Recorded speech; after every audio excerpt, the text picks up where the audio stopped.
굉장히 유명한 찬양이죠. 오늘 시편 24편으로 만들어진 문들아 머리 들어라. 사실 근데 저는 이 찬양을 항상 이해 못했어요. 무슨 말이지? 왜 문 보고 머리를 들라고 하는 거지? 제가 이 찬양을 하면서 정말 저는 제가 한 번도 이 찬양을 선곡해 본 적이 없어요. 그런데 부를 기회는 너무 많은 거예요. 이상하게 목사님들이 이 찬양을 좋아하시더라고요. 그래서 또 이 찬양 굉장히 높잖아요. 아주 높아요. 그래서 이제 항상 그 리드 보컬이 옆에서 불러주거나 이래야 되는데, 이거를 이제 끝까지 다 소화할 수 있고 이제 정확하게 고음을 내면서 할 수 있는 분이 그렇게 많지 않으세요.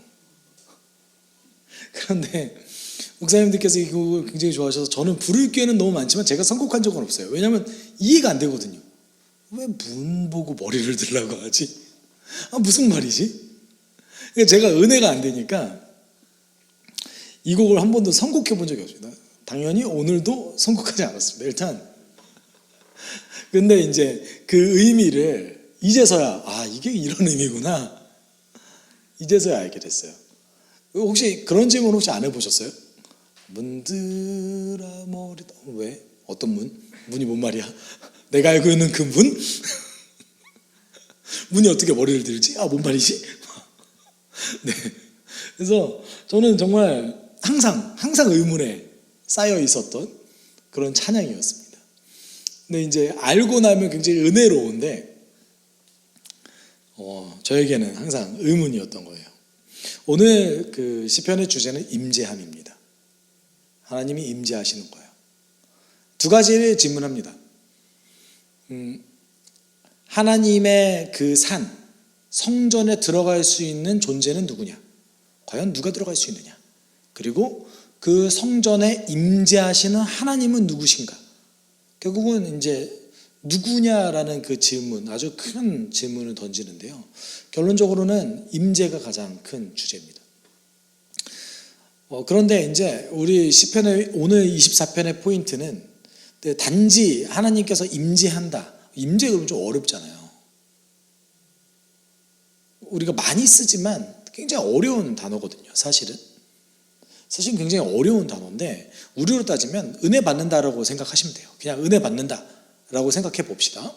그러면 이 오늘 주제 가운데 가장 이제 현실적인 주제는 뭐였냐면, 이 세속적인 이 땅 가운데 세워진 그 성전, 그 다윗산의 그 시온산의 성전이 아무리 지어진다 할지라도 그 시온산 역시 세속적인 곳 아닙니까?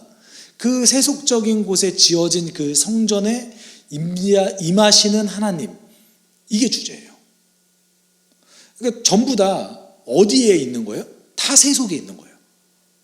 타락하고 그리고 혼돈이 가득한 이 세속에 있는 그 건물 안에, 하나님께서 지정하신 그 건물 안에 하나님이 원하시는 자들이 들어가는 거고, 하나님께서 스스로 오시는 것. 결론적으로는 단지 이제 하나님의 그 엄청 영광, 놀라움 이런 거를 단지 표현한 것이 아니라 아주 매우 현실적으로 이 세속적인 땅에 과연 하나님께서 어떻게 임하실 것인가, 그리고 과연 누가 그 하나님을 경험할 것인가에 초점이 맞춰져 있습니다.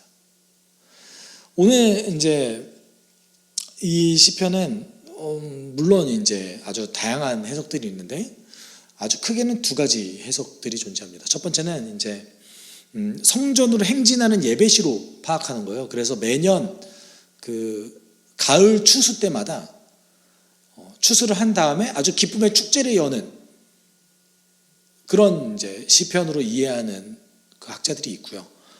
또 어떤 학자들은 오늘 이제 시편 속에서 등장하는 그 이스라엘의 모습이라든지 공동체의 모습이 이제 이스라엘이 멸망하고 포로로 되었을 때의 모습이 등장한다라고 이제 해석하시는 분도 계십니다. 뭐가 정답인지는 잘 모르겠어요. 중요한 건 하나죠. 오늘 중요한 것은 통일된 주제가 뭐냐면 성전이라는 거예요.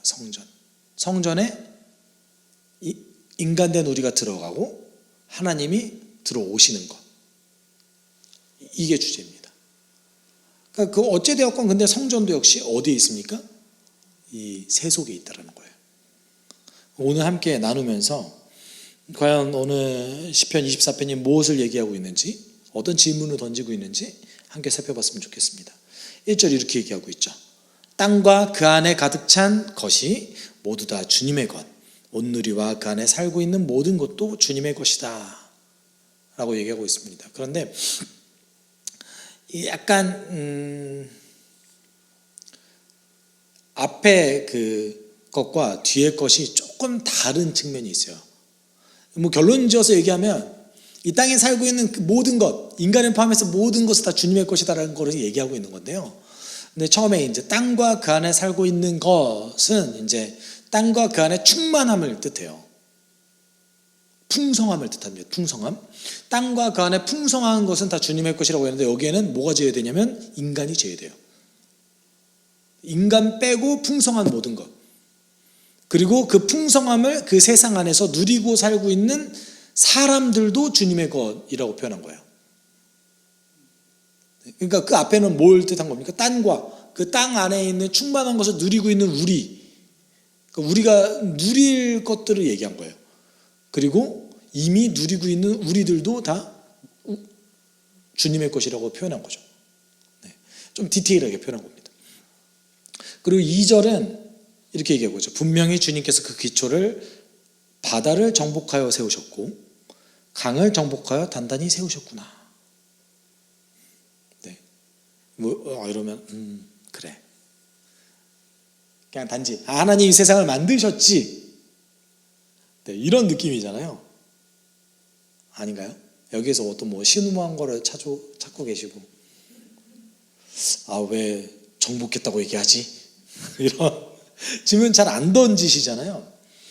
이제 고대 근동 아시아 그리고 이제 바벨론 신화에서는요 혼돈 그 다음에 그 생명체에 반대되는 개념을 지니고 있는 한 존재가 등장하는데 그게 뭐냐면 물이에요. 이상하죠. 여기서는 좀 이상해요. 왜냐하면 잘 보세요. 고대 근동 아시아에서는요 물이 귀했어요. 그리고 그 물을 따라서 뭐가 그 형성됐냐면 그 경제 활동을 할 수 있는 무역로가 이제 형성됐어요. 그러니까 이스라엘은 왕의 대로라고 해서 가장 대표적인 그 문명과 문명의 그 중간 지점에 있는 무역로예요. 그래서 그 땅에 전쟁이 많이 일어나거든요. 근데 재밌는 건 뭐냐면 물은 이제 이 사람들도 분명하게 생명의 근원이다라고 인정했지만 동시에 또 어떤 겁니까? 물은 전쟁의 근원이기도 해요. 네. 여러분 그 이삭이 우물을 파잖아요.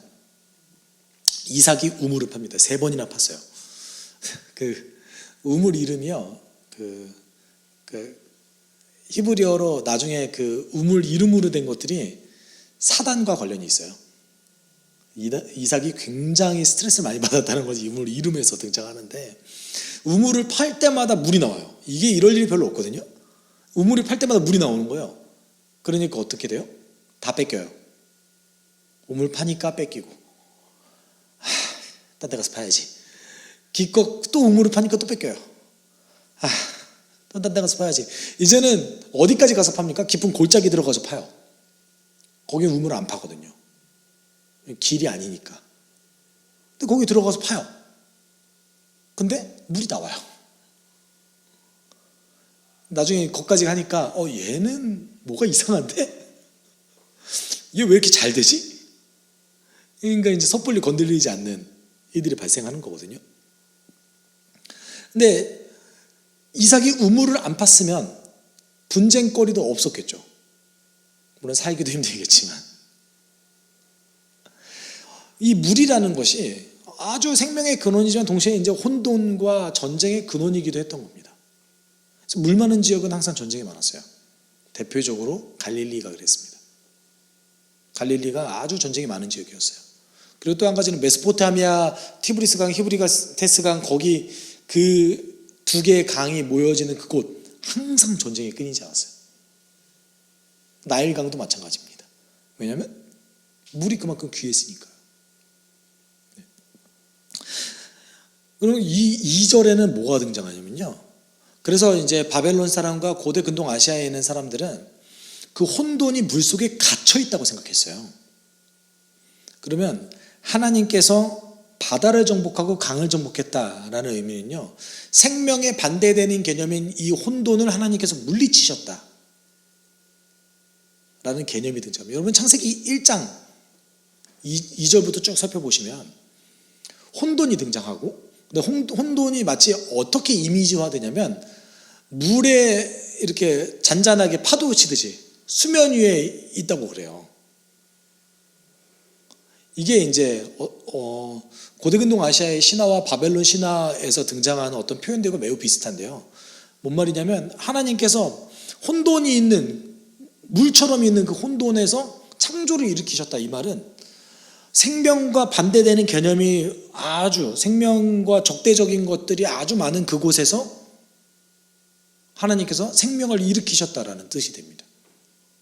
그러니까 2절은 아주 이제 그 고대 근동 아시아에 있었던 우주론이 등장한 거예요, 사실은. 근데 여기서 2절을 통해서 우리가 볼 수 있는 게 뭡니까? 그렇다고 강을 정복했지만 강이 사라진 것도 아니고, 바다를 정복했지만 바다를 사라진 것도 아니잖아요. 다른 말로 하면 하나님이 이 땅을 창조하셨는데 혼돈은 아직 남아있는 거예요. 다만 하나님께서 제한하신 거예요. 막아버리신 거예요. 그 강과 바다만으로. 이것이 이제 이스라엘이 가지고 있었던, 고대 이스라엘 사람들이 가지고 있었던 우주를 바라봤던 배경입니다. 그리고 이제 이 상황에서 하나님께서 어찌되었건 처음에는 모든 걸 만드셨고 모든 것이 하나님 것이다. 근데 그 만드는 과정 속에서 하나님이 이기신 건 무엇이냐? 생명과 반대되는 모든 것을 다 이겼다, 이런 말인 거예요. 다른 말로 이걸 반대로 놓고 봤을 때는 하나님 외에는 이것을 할 분이 계시다? 안 계시다라는 것이죠. 이런 곳에 하나님께서 한 장소를 지정하시고 성전을 세우셨죠. 누가 주님의 산에 오를 수 있으며 누가 그 거룩한 곳에 들어설 수 있느냐? 아주 명확하게 이것은 뭘 얘기하냐면 성전을 얘기합니다. 오늘 24편 누구의 시일까요? 다윗의 시예요. 다윗의 시. 그런데 성전이 등장하죠. 성전이 다윗이 지었나요? 다윗이 안 지었어요. 다윗은 성전을 안 지었거든요. 그런데 이렇게 이제 명확하게 성전, 물론 이제 성전이라는 단어는 안 나오죠. 누가 봐도 성전인 곳을 얘기하고 있습니다. 뭐 그런 거는 뭐 차치하고 그렇게 중요하지 않습니다. 중요한 것이 무엇입니까? 그럼 누가 들어갈 수 있느냐 이거예요. 아무나 들어갈 수 있는 거 아닙니까? 지금 우리로 따졌을 때 성전도 사실은 그 제사장만 들어가는 그곳 빼놓고는 뭐 다 들어갈 수 있잖아요. 그 근처 뭐 이렇게 다 들어갈 수 있고 정해진 지역은 다 들어갈 수 있거든요. 근데 그런 얘기는 아니겠죠. 아무래도 그런 얘기는 아닌 거예요. 성전에 정말 엄밀한 의미로 여기에 온전히 들어가서 하나님이 원하시는 그 제사에 참여할 수 있는 사람이 누구냐? 하나님이 의도하셨던 그 성전의 기능을 온전히 다 누릴 수 있는 사람이 과연 누구냐? 우리로 따지면 교회에 와서 은혜 받을 수 있는 사람은 과연 누구냐? 이렇게 물어보고 있는 거예요. 그러면은 여러분 우리로 생각해 봅시다. 교회 와서 은혜 받는 사람이 누굽니까?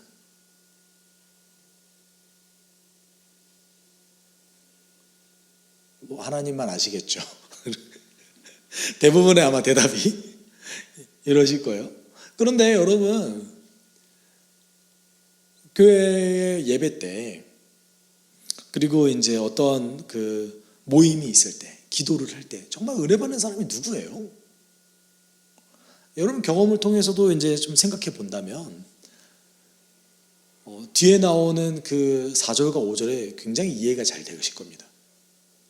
왜냐하면 보통 우리가 신앙 좋은 사람이 누굽니까? 라고 했을 때 물론 여러분들은 그렇게 생각하고 계시지 않은 거로 저는 알고 있어요. 그리고 항상 그런 대화를 많이 나누지만 저희가 보통은 그 눈에 보이는 것들이 있잖아요. 11조 하고 공예배 다 참석하고 그 다음에 헌신도 많이 하고 굉장히 적극적으로 모든 곳에 다 참여하고 물론 그런 분들 중에 은혜 받는 분들이 굉장히 많이 있습니다. 그런데 이게 절대적인 기준이 됩니까? 하나님께 정말 은혜 받는 기준이 되나요? 그렇지 않아요. 그렇지 않습니다.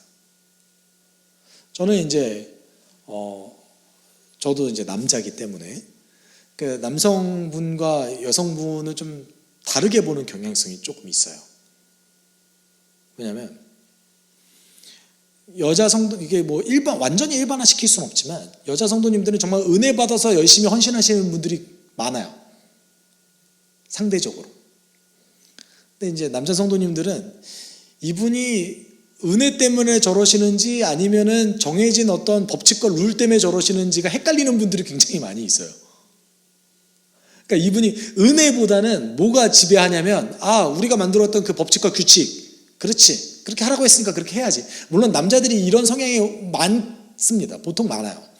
보통 많은데 그렇기 때문에 이제 남자 성도님들 중에서도 서로 이제 이 사람은 정말 참 신앙이 좋아라고 생각할 때 11조도 많이 하고 공예배 다 참석하고 그 안에 뭐 생활이 들어가 있지 않은 거예요. 하나님을 사모하느냐 이거 사실 별로 그렇게 크게 따지지 않습니다. 근데 오늘 이제 본문 속에서 4절에 뭐라고 얘기하냐면 이렇게 얘기하고 있어요. 깨끗한 손과 해맑은 마음을 가진 사람. 헛된 우상에게 마음이 팔리지 않고 거짓 맹세를 하지 않는 사람이다. 그냥 통틀어서 하나님 외의 것을 인정하지 않는 사람을 얘기하는 거예요. 하나님의 통치권만 인정하는 사람. 여기서 이제 깨끗한 손과 해맑은 마음, 청결한 마음. 여러분 원래 이제 우리가 보통 구약하면 생각할 만한 어떤 그런 떠올릴 만한 요소들이 있잖아요. 예를 들어서 번제를 하는 사람, 하나님께 뭔가를 잘 드리는 사람. 하나님이 이런 얘기를 할 것 같은데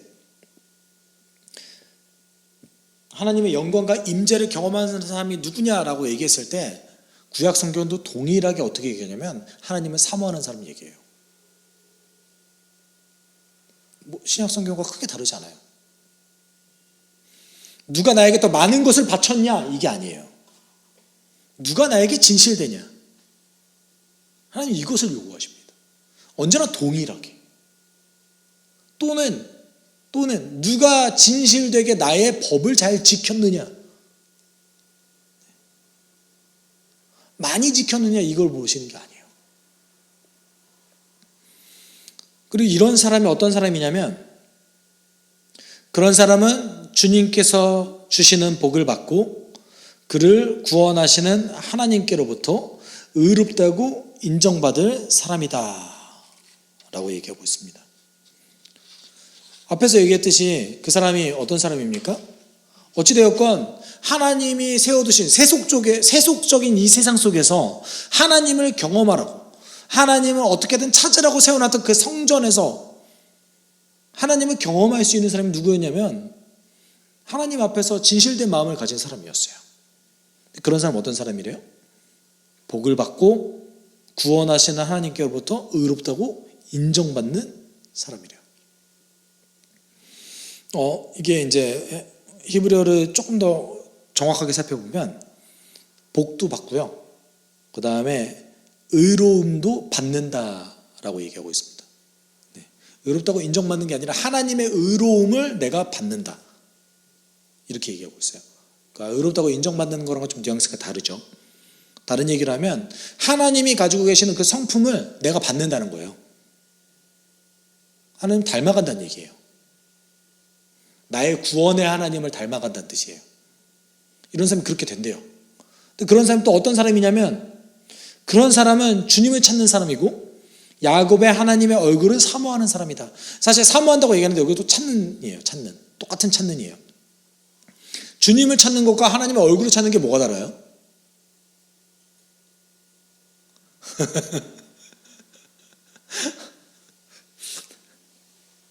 뭐가 다르죠?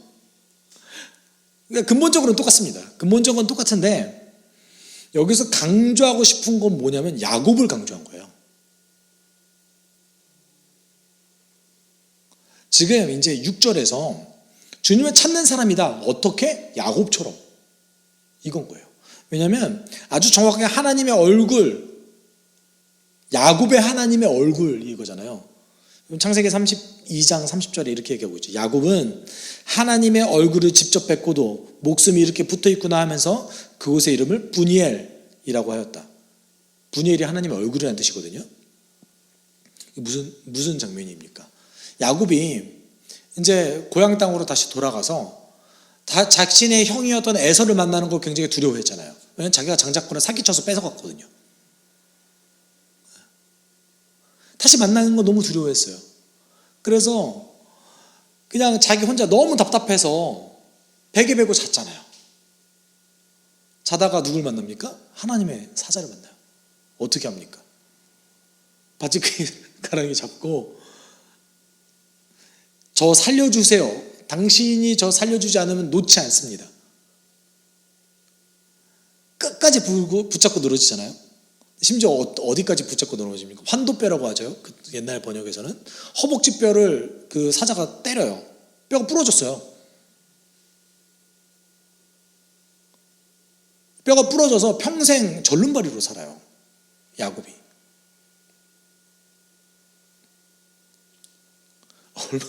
얼마나 아프겠어요. 근데 끝까지 붙잡고 늘어지잖아요. 그리고 확답을 해주죠. 너 살 거야. 진작해주지. 저는 제가 약간 좀 꼬였나 봐요. 아니 뼈까지 뿌리치려면서 꼭 그래야 된다. 진작해주면 안 될까? 이거 얘기한 거예요. 여러분,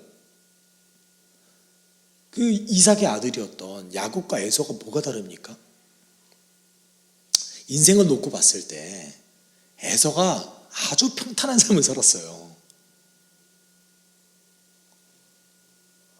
에서가 물론 성경에 완전히 그 사람의 굴곡이 기록되진 않았지만 그냥 자기 고향에서 쭉 살았어요. 야곱도 나중에는 자기 재산을 많이 가지고 왔지만 그 야곱을 압도하는 사람들을 데리고 있었어요. 야곱이 벌벌 떨지 않습니까? 에서가 훨씬 더 평탄한 삶을 살았어요. 이삭의 모든 재산을 아마 물려받았을 겁니다. 야곱은 하나도 받은 게 없어요. 받은 거 그냥 축복기도 하나 딱 받은 거 뿐이에요. 그럼 우리로 놓고 보면 이런 거죠. 한 이삭이 부자였으니까 여러분 얼마 정도 해야 부자라고 느끼실까요? 한 100억 정도 있다고 합시다. 아버지가 100억 정도 있어요. 그런데 한 아들은 그냥 장자의 권한만 이제 사기쳐가지고 몰래 받고 축복기도 받고 도망간 거예요. 아무것도 못 받았어요. 죽을까봐. 그리고 나머지 아들은 그냥 100억을 다 받은 거예요. 누가 더 부러우세요? 어떤 거 선택하실래요? 여러분, 하나님이 야곱은 사랑하고 에서는 미워했다고 하셨죠. 이래서 야곱을 사랑한 거예요. 야곱은 그거 선택하고 그냥 도망갔어요. 아무것도 받은 게 없어요. 그 인생이 항상 나그네 인생을 살았어요. 여기 갔다 저리 갔다가 정착한 곳이 없어요. 정착할 만하면 사건이 일어나고 정착할 만하면 사건이 일어났어요.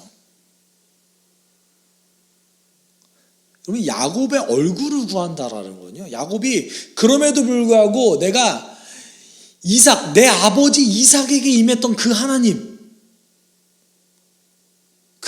원했던 거예요. 야곱이 사모했던 건 그거예요. 아브라함이 그 죽기 전까지 야곱이 대략 한 15살 될 때까지 아브라함과 함께 하거든요. 네. 물론 성경 순서상으로는 아브라함이 죽는 게 먼저 나오는데 실제 나이로는 그래요. 그리고 이삭의 모습을 평생 봐왔지 않습니까? 그러니까 아브라함과 이삭의 하나님이 그 자신의 할아버지와 아버지께 했던 모습을 항상 봐왔던 그 야곱이 그걸 사모했던 거예요. 이삭의 우물을 팔 때마다 막 나오는 거예요. 뭐지? 우리 아버지 사실 개뿔도 없는데 왜 이렇게 잘 되지? 막 여기저기 막 끌려다니고 힘도 없는데 우리 아빠는 왜 이렇게 잘 되지? 누가 있었어요? 하나님이 있었어요. 그 하나님을 간절히 사모했던 거예요. 오늘 본문 속에서 얘기했던 건 그 야곱입니다. 그 야곱. 내가 하나님만 있으면 됩니다. 이렇게 고백했던 야곱을 원했던 거예요. 이런 사람이 어디를 들어갈 수 있대요? 성전에 들어갈 수 있고 하나님의 임재를 경험할 수 있는 그런 자격을 얻는 사람인 겁니다. 하나님이 그런 사람을 좋아하는 거죠. 그리고 이제 앞서 얘기했던 그 찬양 가사가 나오죠. 문들아 너희 머리를 들어라. 영원한 문들아 활짝 열려라. 영광의 왕께서 들어가신다. 이 문이 어디의 문일까요? 내 마음의 문? 여러분 어디 문이신 것 같으세요? 여기 거의 정확하게 번역됐거든요. 문들아 머리 들어라. 영원한 문들아. 영원한 문들아도 될 수 있고요. 위대한 문들아도 될 수 있습니다. 이 문 성전문을 얘기해요. 성전문이에요. 성전문. 근데 이제 성전문이 정말 생명체는 아닐 거 아니에요. 이거는 그냥 단지 어떤 노래 가사처럼 표현한 거예요. 어떻게 표현한 거예요? 하나님이 내려오신다는 거죠. 누구에게 은혜 주시려고요? 앞서 얘기했던 하나님을 찾고 그리고 야곱과 같이 하나님의 얼굴을 구하는 그 사람들에게. 이런 하나님은 어떤 분이시냐면 영광의 왕이 누구시냐? 힘이 세고 용맹하신 주님이시다. 전쟁의 용사이신 주님이시다. 고대 이제 시대의 맥락 속에서 위로의 하나님보다는 이런 하나님이 훨씬 더 좋아요. 왜냐면 내가 해를 입지 않잖아요. 여기저기 유목민족이 쳐들어와서 막 뺏어가고 미디안이 쳐들어오고 그래서 이제 뭐 추수 때 이제 도리깨질을 하면 먼지가 나잖아요. 사사기에 보면 그 먼지만 나면은 와서 곡식을 다 뺏어갔다고 그랬어요. 근데 전쟁에 능하신 하나님은 그걸 막아주시잖아요. 이런 하나님 어떤 분이십니까? 만군의 주님, 그분이야말로 영광의 왕이시다. 그럼 오늘 강조하는 그 내용이 무엇입니까? 누가 과연 오늘 이 세속적인 이곳에 임하시는 하나님의 은혜를 누가 체험할 것인가? 하나님은 무조건 오신다 이거예요. 하나님 무조건 오세요. 하나님 무조건 은혜를 내려주세요. 근데 누가 받냐 이거예요.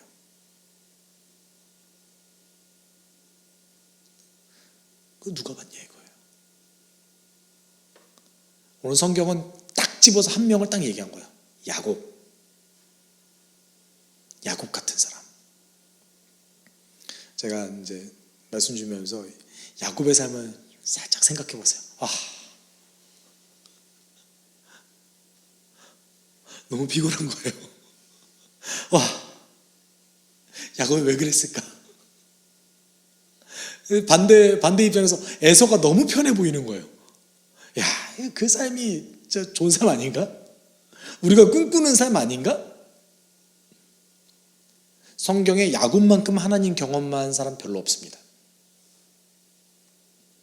야곱만큼 다양하게 시시때때로 아주 적절한 때에 하나님의 은혜를 제대로 경험한 사람이 별로 없어요. 그만큼 하나님에 대해 더 많이 이해하고 하나님 사랑했던 사람이죠. 여러분, 원래 성경은요, 이름을 바꾸면요, 그 이름 바꾼 걸 얘기해요. 아브람을 나중에 아브라함으로 바뀌거든요. 근데 아브람으로 바뀌기 전 이름을 부르지 않아요. 원래는 안 그래요. 원래 안 그러거든요. 유일하게 바뀌기 전 이름을 꾸준히 부른 사람이 야곱밖에 없어요.